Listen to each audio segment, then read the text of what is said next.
Yeah, I mean, our university system is set up to uphold and enforce the dominant ideology that's at the root of U.S. imperialism and capitalism. You know, that's fundamentally going to change when we fundamentally change the basic economic infrastructure that relies on that. In the meanwhile, we can do things like this and have teach-ins and study groups and stuff like that. And it's very important and valuable. And we can build campaigns to fight for these things. And in doing so, we're going to raise people's consciousness and raise the level of struggle. And we have to have a long-term view of this fight. It's not one that we're going to win right away. Yeah, and one of the things when I first got into college, literally the bookstore, the whole thing bogged my mind. So people that go and spend $150 on a book, use it for a semester, sell it back for $80. Maybe 80. But also, I mean, this is a thing, it seems to me, one of the things I actually had was there needs to be more of a student co-op in the bookstore. So, for one, what would it take to actually for all students just to not sell their books back? And say, hey, oh, you're taking the science class? Oh, here's this book. Oh, but you need the math class? Here's this book. Right, so there's more of an actual fundamental trade exchange going on between students. And I mean, there are places that you can trade books, but right. The problem is the problem that I have is this: any history class, any math class, any science class, you're learning the same history, same math, same science that has been taught since all the way through elementary school. I took Dave Wilson's history 700 class. We did Malcolm X autobiography.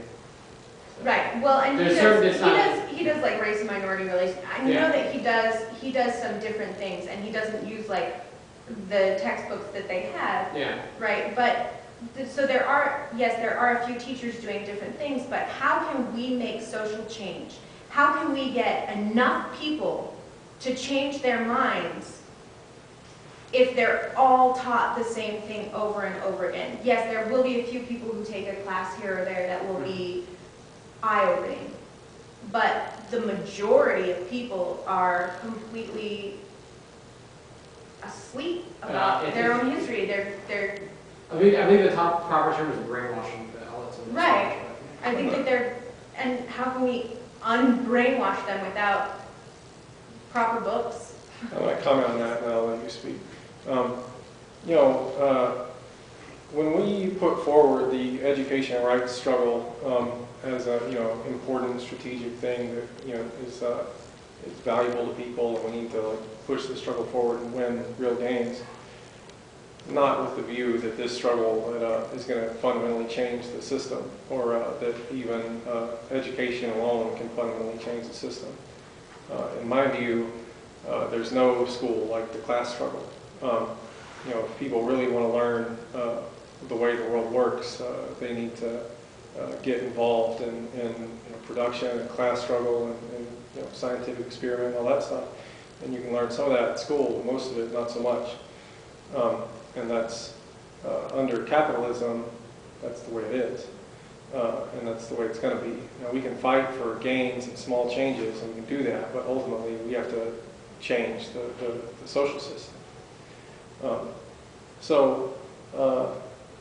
The point is, the education rights struggle is very important, and it's really mobilizing hundreds of thousands of people who are taking an interest in these questions that you're raising. And if we can engage it and sum up, what it can win and what it can't win, and really build a movement, then these are experiences that people are gaining that are more valuable. Will teach them more about their history and about the way the system works than what they're going to learn in class. Really. I think that we do need to change all those things, but there's not an easy answer to how we're going to do it, and it's not going to happen overnight. Gregory? Do you have any knowledge or histories of effective education rights struggles against, for example, school bookstores? Either has Fight Back News done any work on that? Do you have any models that have been relatively successful or anything like that? SDS has done some organizing around bookstore price hikes and stuff like that. I don't have a lot, my chapter in SDS hasn't done much around it. I don't have a lot of experience. I can't say much about it. You know, what I think is more interesting is if you look back at the struggles in the, you know, in the late 60s, look at the San Francisco state strike that was led by the Third World Liberation Front. You know, groups like this led big struggles to win these programs like Black Studies and Ethnic Studies and stuff like that. And since then, they've defended them.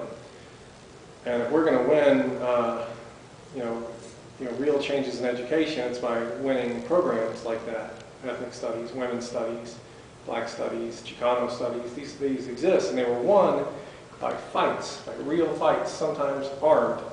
You know, black students went into administration buildings with guns and said we weren't leaving until you agree that we're going to have this program. It's important.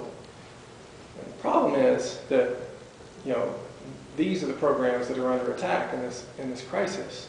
You know, they're the first ones to come under the chopping block, and they need to be protected and defended. They're treasures. You know, I think that the textbook thing is a big deal, but I don't think it's the main thing. I think the important thing is to defend the gains that we've won in the past through struggle, and try to move things forward in whatever way we can. My argument was content, too, and because, okay, BYU, it's interesting that you say this because BYU just closed their Women's Research Institute. They no longer have a women's studies program. This happened this last semester. It's a huge school in Utah. And in their women's studies program, even in their women's studies program, they're not taught about social movements. What they're taught is, this woman says homemaking is excellent. They're taught the same thing over and over. A woman's place is in the home, even in a women's studies program. It was one of the first to be gone because they're a patriarchal institution. Mm-hmm. But still the same content was still the same thing is being parroted at them. And when you're dealing with, because it's not just California that's in this struggle, mm-hmm. and it's not just New York that's in this struggle, but when you're dealing with people who valorize obedience at any cost, and then you feed them things like you feed them the same ideologies over and over again, they start to believe it. They believe that this is the way that the world is, and they act that way. But even if they just see something different, a little bit of something different, then they start to look outside of that. Right. But they don't. They don't here. I mean, there's a handful of us who go and seek it out ourselves. But, I mean, how many of you saw women in your history books? Black women in your history books? I didn't. I learned about Harriet Tubman in elementary school. That's all I'm back Yeah, but I mean, No, fair point. I mean, even if you think about BYU, it's like, what are they going to study? The Book of Mormon? All three of them? They're mentioned as so-and-so's wife? Like, Right, right, and it's gone this semester. All of these women who were in the women's studies program at BYU no longer have a major.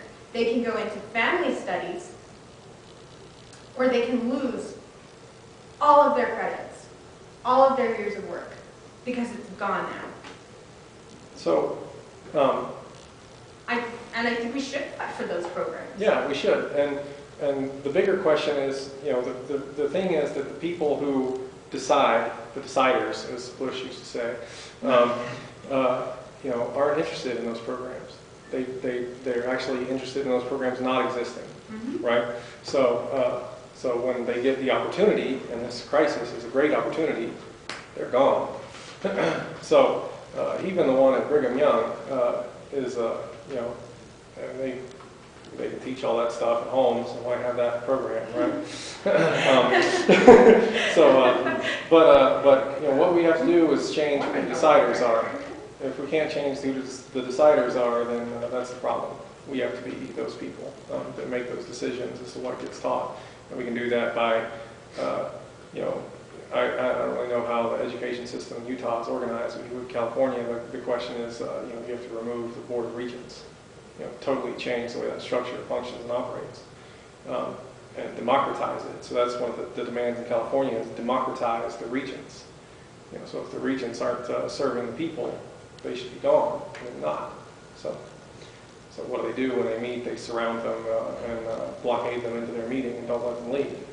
So you do what you can. But educational events like this are important and valuable, but it's not as valuable as real struggles that are going to be the things that are going to carry this stuff forward. And this is a step in that direction. But the people in this room need to organize those people that aren't in this room to fight for education rights and to fight to democratize the universities here.